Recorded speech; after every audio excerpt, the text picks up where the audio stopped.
What's going on, everyone? Welcome. This is the Warehouse Series. I thank you guys for being here. My name is Tim. If you guys are new, I have almost 26 years in the warehouse, and I do online training to hopefully get you guys to become a better builder and faster at doing your job, so you guys could achieve those goals times that you need to make.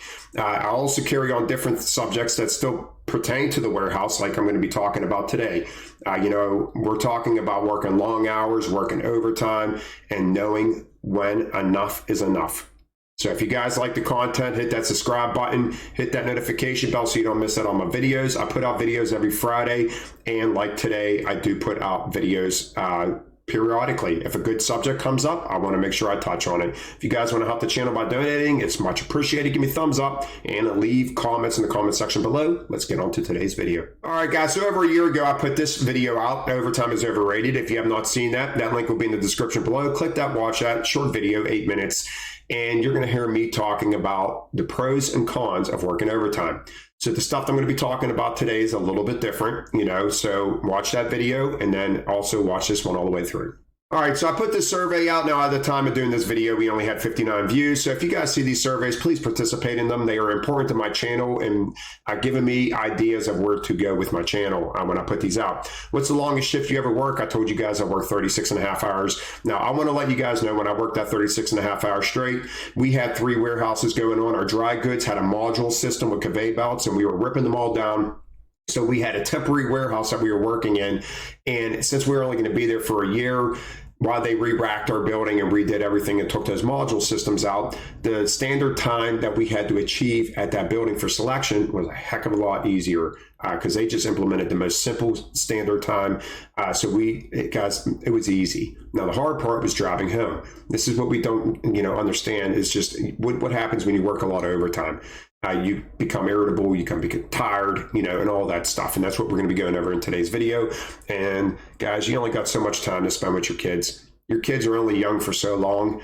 So please, pay attention during this video and hopefully you change your ways. All right, so the first thing we're going to talk about is when overtime is good to work. And obviously, guys, well, it's not obvious because a lot of people don't do this, but debt, guys, if you're working overtime to pay debt, that is when it's obviously a good thing because you're going to be bettering your household and you're utilizing that extra time at work in a proper way. So definitely paying off debt is a huge bonus to working overtime. The second thing, unexpected expense pops up. Guys, overtime at warehouses are pretty much there. Now, a few of you guys over on Discord say you don't get 40 hours or you don't even get that much overtime, but there's a lot of warehouses out there where you can work overtime. And that is one big perk to working in a warehouse with overtime is when you have that unexpected expense pops up, you can go work it for a week or two to help pay for that and be done with it. And you don't have to worry about dipping into your savings account or anything to that nature. So when these expenses pop up, it's definitely a bonus. All right, guys, vacation. Now, I do want to say, you guys, you don't have to go on vacation every year. Go once every 3 years, once every 4 years. You do not have to go on vacation every year. But whenever you are going on vacation, you work it for 3-4 weeks and you pay for that vacation. You don't have to worry about using it credit or anything to that nature. And that's another way of overtime being good. But you have goals. You got to have goals. You got to have stuff written down. This is the amount of money I need to make. And that's it. And the biggest thing is when overtime is good is that you stop when you achieved your goals. All right. You have stopped. Hey, I need to pay my debts off. We're done. I'm done working overtime. Unexpected expense pops up. I worked 3-4 weeks, 5 weeks to pay that. I'm done. You know when to quit. You're not just going to keep going. You know when to quit. Vacation pops up. All right. I worked for a month to pay for my vacation. I'm done. When when your goal is achieved, you stop. That is when it is really good to work overtime. So that was pretty quick, right? Well, this is going to be longer. Let's get to when overtime becomes bad. All right. So that's the same thing. If you watch my Overtime is Overrated video, the pros were like 3 things. The cons is a lot of things. And people don't look at it this way. So this is why I like putting these videos out, especially for people that work a lot of overtime.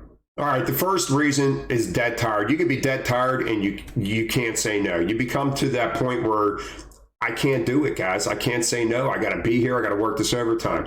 So, guys, okay, so I'm going to tell a story in a little bit here about somebody at my work. And I could tell multiple stories, all right, multiple, but I want to tell one in particular, and this is when you know it's bad because you're choosing work over family. And the one is you're dead tired and you can't say no. And then you go home, you're screaming at your family, you're screaming at your kids because you're so tired, and you know that you have to get up in a few hours to go back to work again. This is when that hamster wheel just keeps going. And it just keeps going, and you just keep working overtime because you used to make $50K a year. Now you make $75,000 a year with the overtime. But you know what? You didn't utilize your overtime to pay stuff off. Which did you do? You bought a car. It starts transferring the materialistic things, guys. And that's what this is right here. It becomes a competition. It becomes a competition in the warehouse. I worked X amount of hours. Everyone starts bragging about their overtime. I cannot tell you how many times I get in conversations with people, not so much as lately, but oh my God, I used to get in conversations with people and they'd be like, yeah, I worked 36 hours overtime this week. I don't remember asking. I really don't give a shit what you worked. People get caught up with, like, they think that they're gloating. They think that other people, oh my goodness, you worked 36 hours.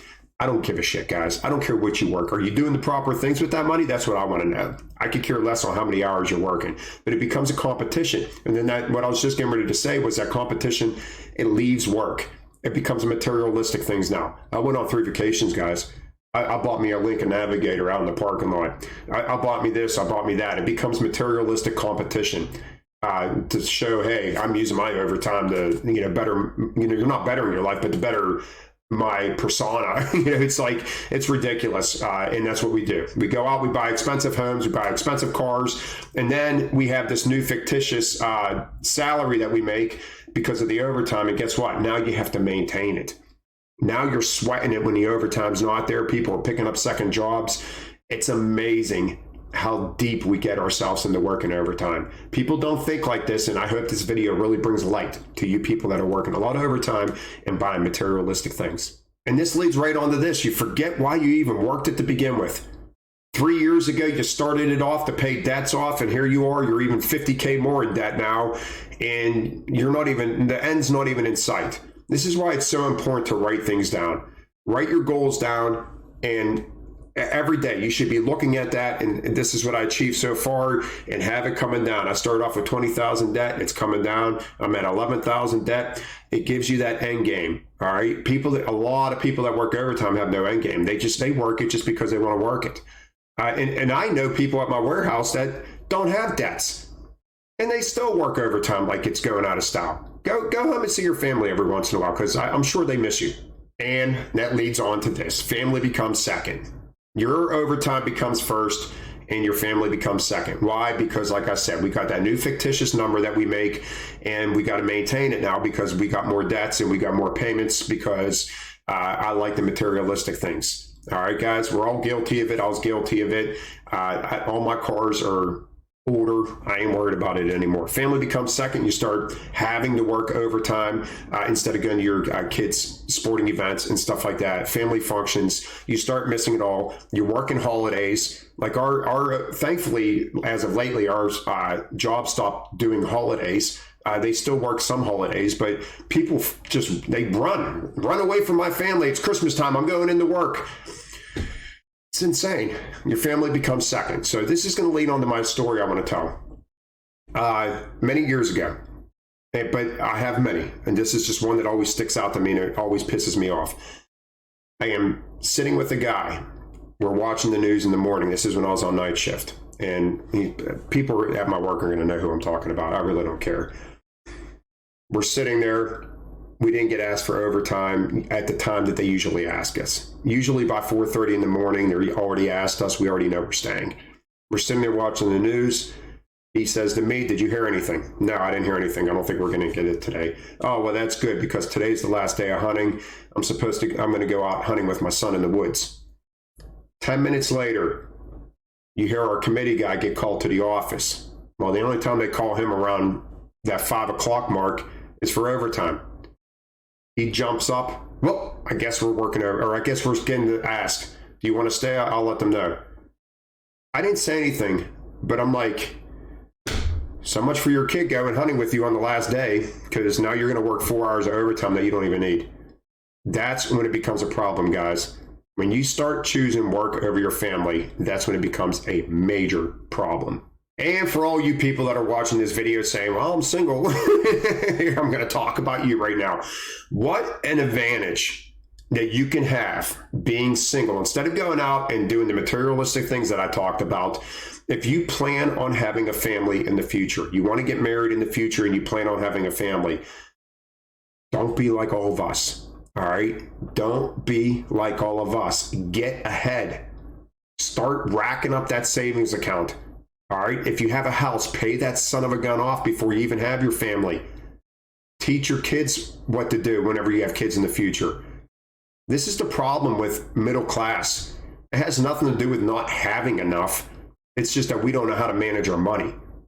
And you can hate me for that all you want, but I'm right with you guys. We don't know how to manage our money, and that is why we are the way we are.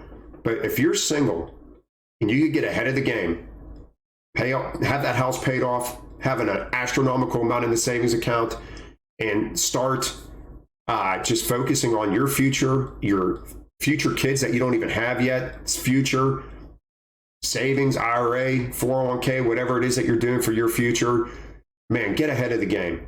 So I don't want to hear, I'm still single, I can spend my money however I want.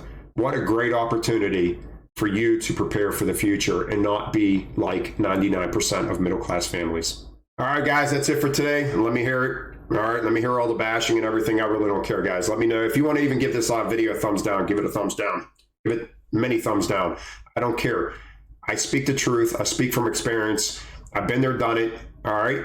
So if you guys believe me or disagree with me, agree or disagree, leave it in the comment section below and let's have a civil conversation about it. I'll see you guys next time. Have a great day.